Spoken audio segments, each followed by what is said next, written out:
I'm not gonna lie, I made a huge mistake when we adopted from foster care. And no, the mistake was not adopting from foster care, just want to make sure that's completely clear. But did make a big mistake along the way. You see, when we first began our adoption process, I felt like I knew a lot. I'm a researcher. I had been researching about adoption for years before we ever started. I watched videos, I read blogs, I read articles, I read books, you name it. And the truth is, I did so much research on my own that most of the training we did in our adoption preparation through our agency really wasn't all that new to me. I didn't feel like I learned a lot of new information because I had already read so much about this beforehand. But despite all my efforts, I messed up big time. I had all of that knowledge in my head, but I was missing the one thing that every adoptive parent needs. And it was not something I could find in a book. So what is that one thing? Let's talk about it today.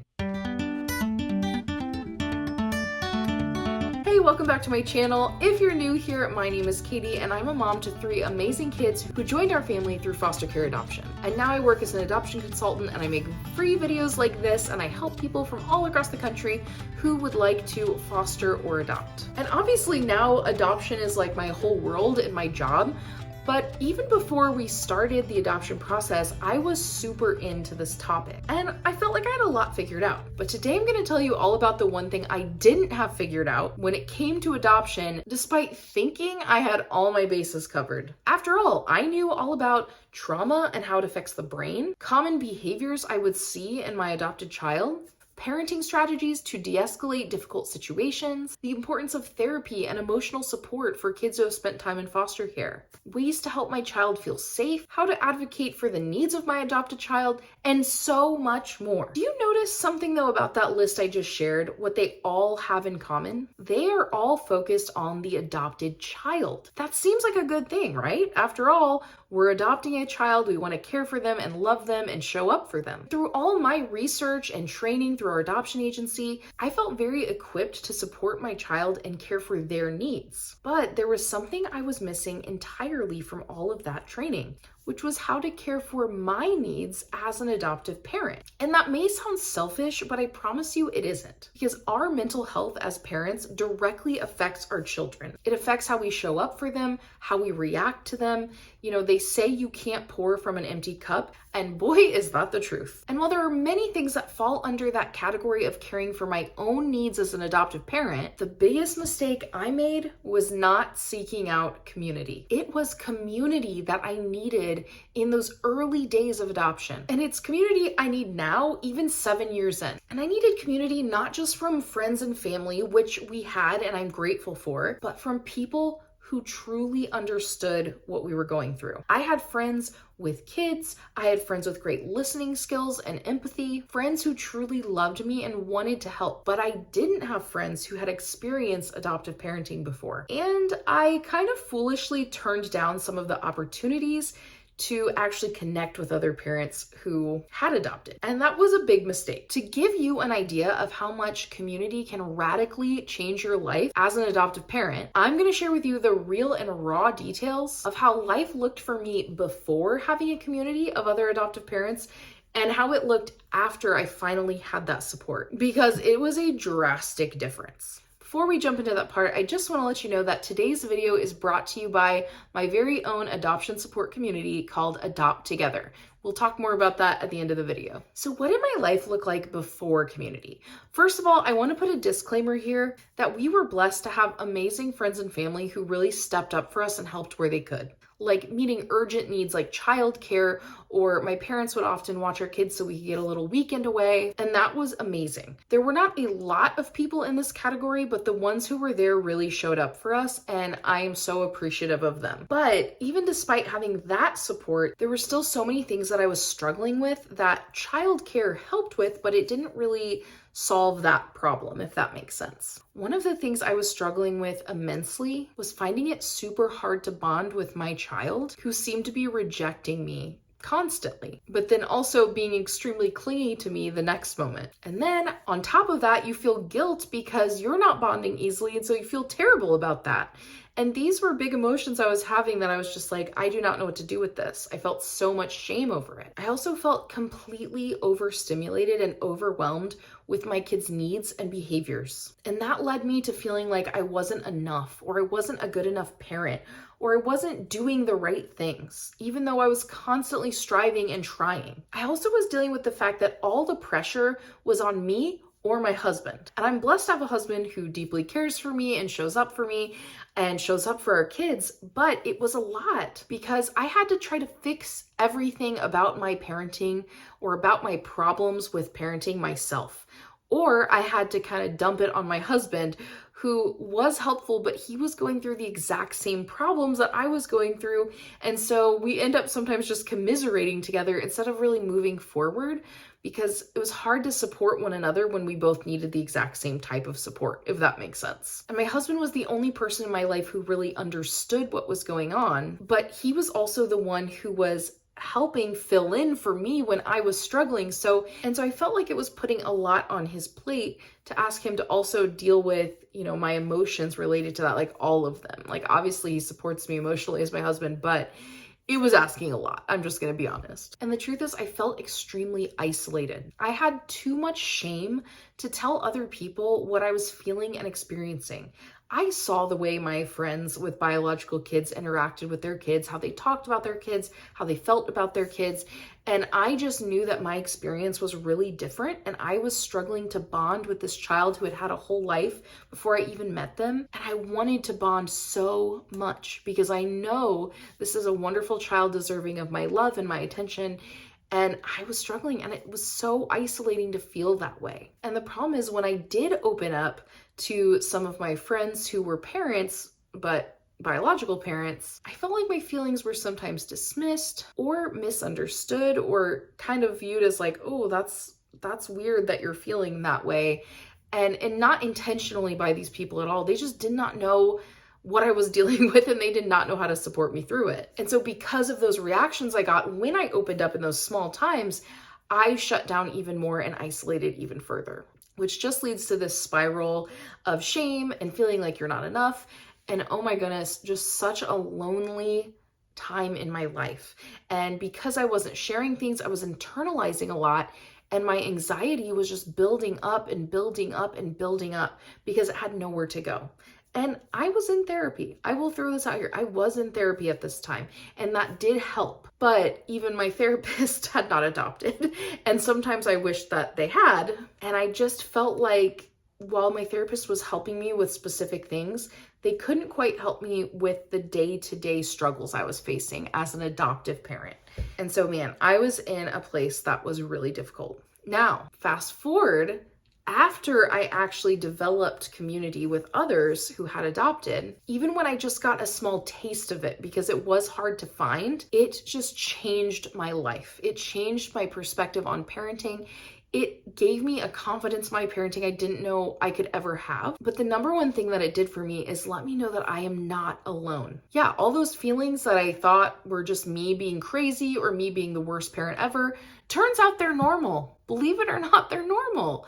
And that is one of the huge things community with other adoptive parents did for me. It helped me see that the feelings I was going through were not unique to me. And other than talking to my husband, I felt like the only options I had were like watching more videos or reading more books. And what I found was a lot of the content I was consuming just was telling me to do more, to do better, that it was all on me and what I need to do for my kid. But the thing is, I was doing the things for my kid, but I still was feeling these certain ways. So where do you go from there? Community also helped me receive empathy from others that truly understood what I was going through. And some of them were going through things even harder than what I was. And they didn't meet me with shame. They didn't meet me with do better. They met me with true understanding.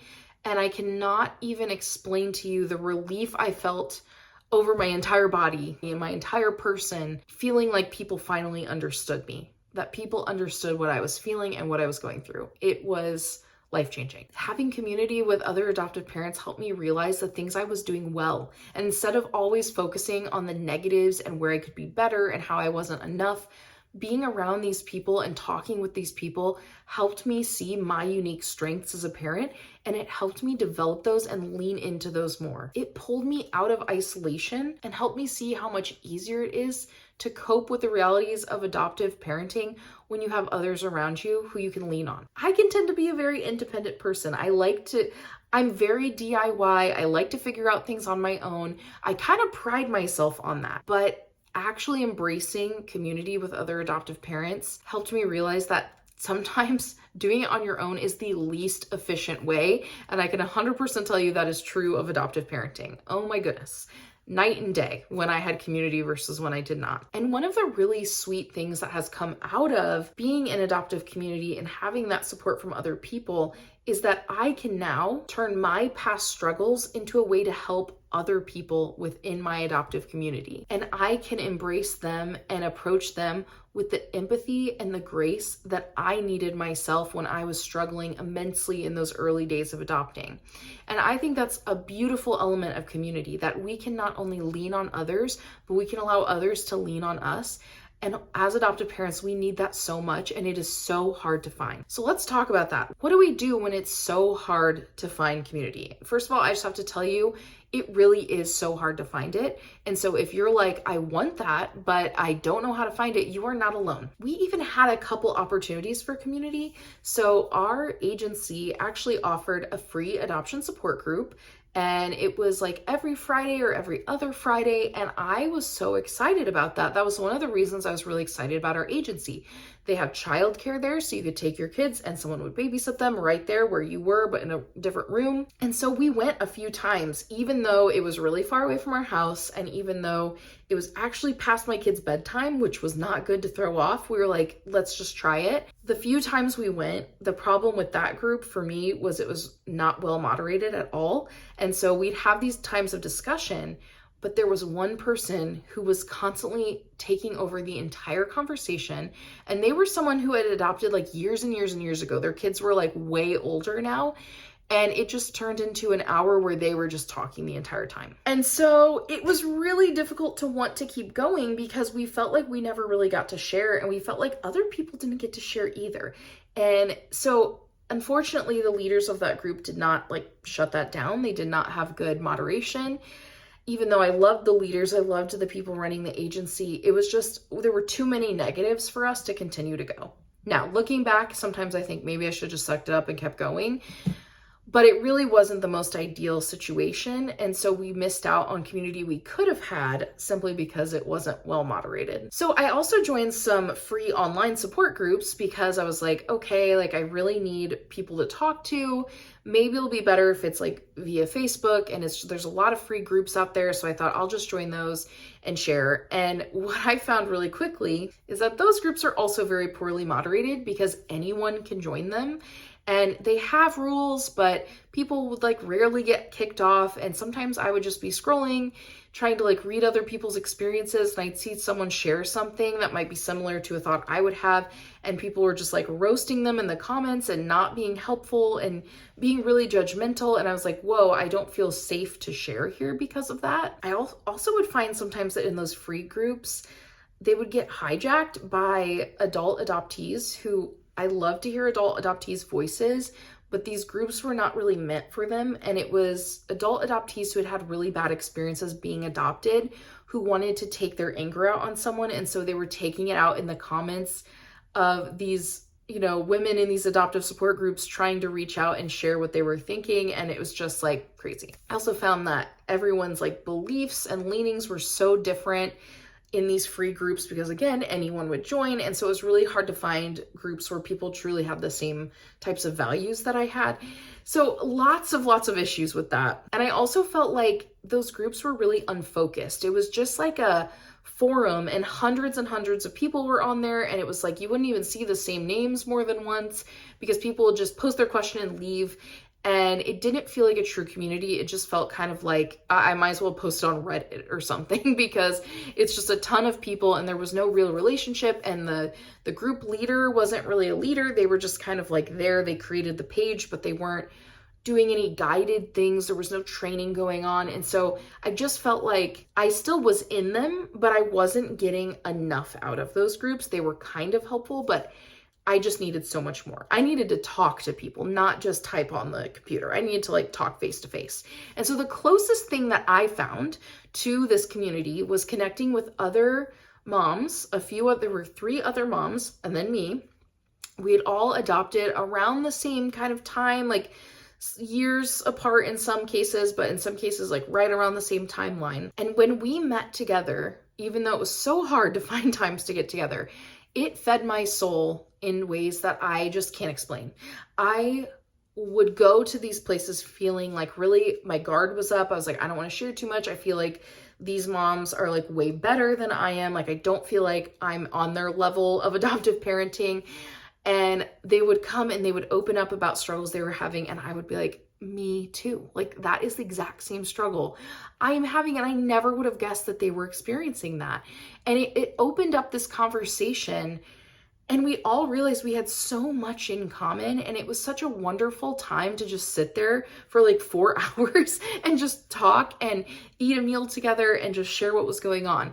The only issue with that is it was really hard to get together in person that much. And so that only happened maybe like 2 to 3 times over the course of like 2 years. So obviously would have loved to have that more, but it just wasn't possible to meet in person like that. And there was no real like leader of the group. And so nothing really was organized, and it just kind of fell apart. It's been years and years since that group has all gotten together.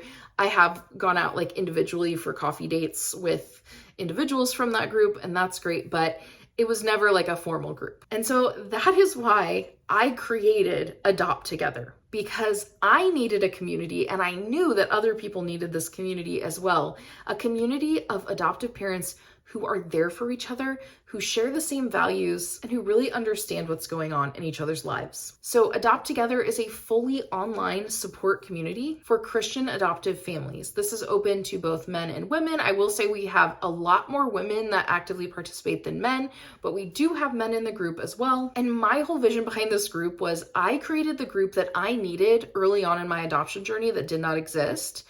And honestly, the group I still need today. I benefit so much from this group as well, which is amazing as the leader of the group, that I'm still getting so much out of speaking with the other people who come and share in this group, and these other moms who share what they're going through. And in this group, you can say goodbye to isolation and shame, and instead receive grace and encouragement and the community that you've been longing for. You can get encouragement and advice from other families who really know what you're going through, have been through it themselves in many cases, and that are cheering you on. And unlike other groups I've talked about, this is a very well-moderated, smaller group. I respond to pretty much every single post, so I will personally respond. And also we have a core group of people that are just so quick in the comments to give advice and to share encouragement.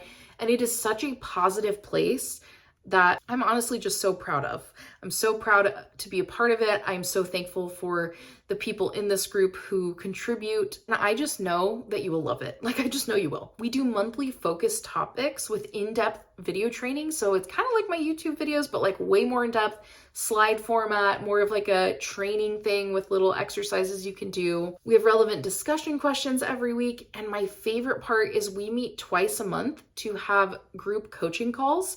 So we will actually have a call. We'll hop on Google Meet together and we share what's going on in our lives. We share our highs and lows. We share prayer requests. We pray for one another. We encourage one another. We give advice for any situation happening. It is just the best time. And I always walk away feeling so positive, and I know that the other people in this group feel the same. And the exciting news is that the doors to Adopt Together open today. I only opened this group up a few times a year, and so this is your chance over the course of this next 7 days to join. March 4th will be your final day to join the group, and to have all of this support and encouragement and advice, it is only $35 a month. And I'm just going to tell you, I do not know of other groups that are offering calls like I am twice a month for that low of a price. But I have a special discount for those of you who watch my videos. And for the first 10 people to join the group this time around, you will get $10 off every single month for the lifetime of your membership. So that means instead of $35 a month, it is only $25 a month. Every month it will stay the $25, and you're just going to use the code FIRST10, which I will put on the screen here. Use that code at checkout. As long as you're one of the first 10 people to sign up this time, you will get that discount. And you know, if you're just someone who's like, I don't know if I need the group yet, but you just want to support my channel, that's a great way to support my channel. I give a lot of free content out here on YouTube, and I really, really enjoy it. YouTube pays me basically nothing. So just so you know, like, I make basically nothing from these videos. So if you want to support me just by signing up for a group membership, even if you don't want to use it, you can do that too. But I'd really love to see you in the group. You deserve support as an adoptive parent, and I can't wait to connect with you more in the Adopt Together community. So thank you so much for watching all the way to the end of this video. I appreciate you so much. You can click the link in the description box below. It'll take you right to the page to be able to join the group, and I will see you in there. So have an amazing day, and I'll see you real soon.